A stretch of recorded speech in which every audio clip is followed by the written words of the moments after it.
নিরামিষ মুগের ডাল এইভাবে একদিন রান্না করে দেখবেন, অসাধারণ খেতে লাগে।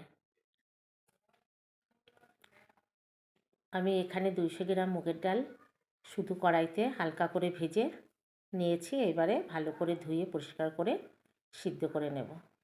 সিদ্ধ বসিয়েছি, উপরে থেকে ফেনাগুলো সব ফেলে দেব। এবারে ডালটা আমার 80% সিদ্ধ হয়ে গেছে।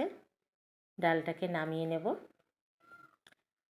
এর মধ্যে দেব একটু হলুদ আর লবণ দিয়ে নেড়েচেড়ে ডালটাকে নামিয়ে নেব।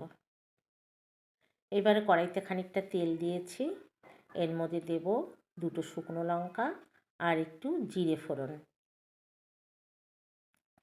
আর দেব একটু কুচনো আদা আর 4টে কাঁচা লঙ্কা।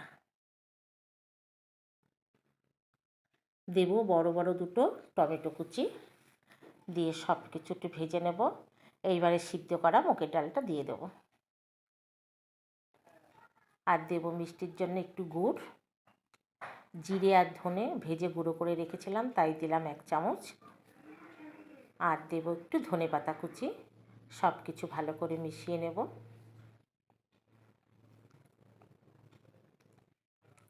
এবারে ডালটাকে নামিয়ে নেব।